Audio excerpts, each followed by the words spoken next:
I'm a little concerned I might look like a Pokemon character.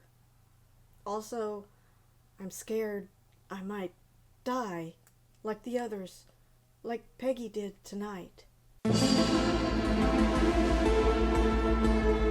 Are you familiar with the so-called X-Files? Hey, remember when I said I was going to rewatch the X-Files and make a little series out of it? And then I didn't? Other stuff just got in the way. But since this is the 30th anniversary of the premiere, I thought I would at least talk about the pilot. And there will probably be spoilers, so if you haven't seen it, I would urge you to watch it first. It's a fantastic show. It's my favorite, in fact. Not that I'm any kind of expert, but I did watch most of the series during its original run, although my memory's kind of fuzzy, but I do remember watching the pilot. It premiered on September 10th, 1993. That was a Friday night. Yes, I was home, even though I was old enough to be somewhere else. It came on after the adventures of Briscoe County Jr., starring Bruce Campbell, which was another show I watched, but I didn't remember them coming on the same night, but I guess they did. And I don't think it was the premiere of Briscoe County Jr. I think that had come on like a week or two prior, maybe. Like I said, my memory's fuzzy. The pilot episode follows FBI agents Fox Mulder and Dana Scully on their first assignment together, investigating a series of murders in Oregon involving the class of 1989. And there seems to be a cover-up by local law enforcement. The first thing I remember about watching this episode in 1993 is that my favorite movie at the time was The Silence of the Lambs, still is, and I remember finding a similarity between Clarice Starling and Dana Scully. They both get called to a superior's office and given a special assignment that involves reporting on someone with a nickname. Hannibal the Cannibal versus Spooky Mulder. Are you familiar with an agent named Fox Mulder? He had a nickname at the academy. Hannibal the Cannibal.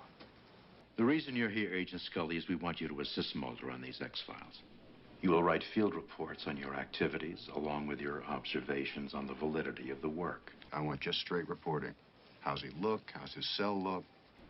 Am I to understand that you want me to debunk the X-Files project, sir? Agent Scully, we trust you'll make the proper scientific analysis. And Scully and Starling both have similar hairstyles and clothing.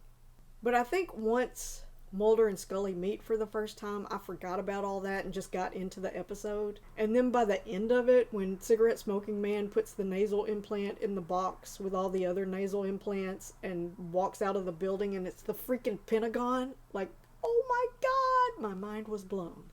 Rewatching it, one other similarity is them finding, like, the bug cocoon and the nasal implant during the autopsies. But as far as pilots go, I think it does a fantastic job of setting up the characters of Mulder and Scully and their dynamic. You get the banter between them right from the get-go. Their characters have depth. With Mulder, you get the details of his sister's abduction and his passion for his job and his sense of humor. And with Scully, she's a medical doctor and a scientist. So she really is more of an equal to the male counterpart, which, you know, wasn't always common in shows. She's a very strong female character. The dialogue is very intelligent sounding. I'm not smart, so I can't actually say whether it really is, but it sounds smarter than a lot of the other shows I watch. You've got enough beats within the storytelling to keep it interesting, like the radio goes kind of funny in the car, and then they find the alien-looking body in the casket. Nobody was expecting that, right? There's all these little surprises throughout the episode, just building a mystery. Sorry. But you've got the power going out and Scully finding the marks on her back that look like the victims that turn out to be mosquito bites. And every time they show them, I immediately think they look like moles, and I don't think a single person mentions that. And then you've got all the elements of conspiracy and corruption in law enforcement. The lab getting trashed, the body getting stolen, the motel rooms burning down. Surely that was deliberate and not just because they left candles burning. So I really like this episode. I mean, I pretty much like every episode, but this really is one of my favorites. I've watched it I don't know how many times, and it never gets old. To me, it holds up really well. I love the setting of it being in the Pacific Northwest. The show, you know, the first few seasons of the show were shot in Vancouver.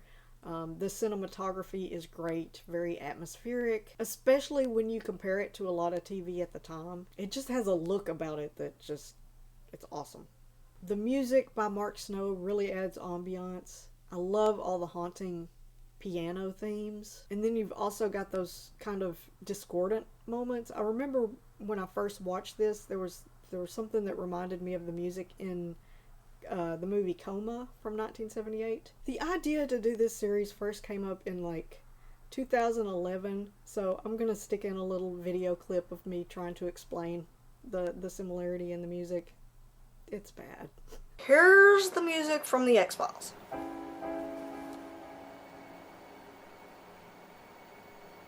And here's the music from Coma.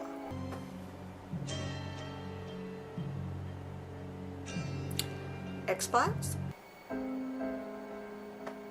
Coma. You see it? You hear? You hear? And there's a great guest cast. I will mention a few of them.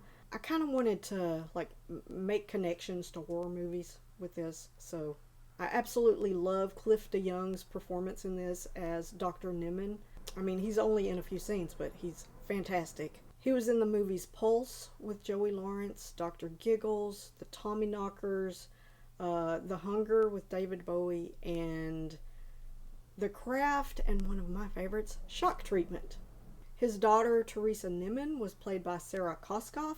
I loved her performance, especially her scene in the diner. I think she's great. She does come back for one episode later in season 7, I think. Leon Russum, who played Detective Miles, was in Silver Bullet and A Quiet Place. Stephen E. Miller, who played Coroner Truitt, was in Funeral Home from 1980, and he was also the feed store owner in the X-Files I Want to Believe movie, and I think he was in 2 or 3 more episodes playing different characters. He was great. William B. Davis as the iconic cigarette-smoking man. Even though he doesn't have any dialogue in this, he was fantastic. And he ends up being a fantastic villain in the series. I didn't really look at his filmography, but I know he was in The Messengers. He had a small part in that. And the Sisters remake that I really liked. That had that guy from that movie with the thing. Never mind. The pilot was directed by Robert Mandel. He also directed The Rage, Carrie 2, and a 1991 TV movie called The Haunted that was about one of the cases Ed and Lorraine Warren investigated. Lorraine Warren is played by Diane Baker in the movie, who was Senator Martin in The Silence of the Lambs. And it also starred Jeffrey DeMunn, who was in the first X-Files movie. And of course, the series was created by Chris Carter, and he wrote this episode, which again is one of my favorites. I've watched it over and over again. It never gets old. I just love it. The X-Files is one of my favorite series of all times. Definitely one of my comfort shows. Have I gone this whole video and not mentioned aliens? Yeah, there were probably aliens in this too. Anyway, that's some of my thoughts on the pilot. I'm not very articulate, so I could never do it justice, but it's one of my favorite things. So until next time, stay spooky. Yeah, cheers. Thanks a lot. One more thing, I just wanted to show this X-Files album that I just got, that my awesome friendo Ben from the Cadaver Club just sent me. It is Songs in the Key of X from Enjoy the Ride Records.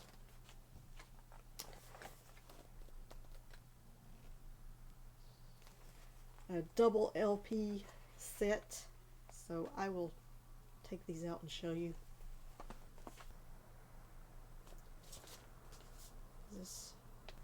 This is the cigarette smoke variant, I believe. So really cool. There's the inside, if I can. Really cool artwork. I don't know if I can. Okay, obviously that's Fluke Man, and that looks like. Is that what's his name? Toombs. I don't know if I know Okay, that guy's got a knife and like a usher's hat, and that guy looks like he's turning. See, I don't know. Cigarette smoking man, Skinner. Oh, he is one. I forget which episode that is. What is that? Is that a chicken? That's some voodoo stuff? I don't know. There's Scully and I guess Mulder. Oh, I don't know if you can see that. I guess that's Chris Carter probably. So the other one has what I think is Toombs, and then the X. But yeah, that is really cool. Awesome, awesome. Love it. Thank you, Ben. This is fabulous. Anyway, until next time. I already said that. Okay, bye.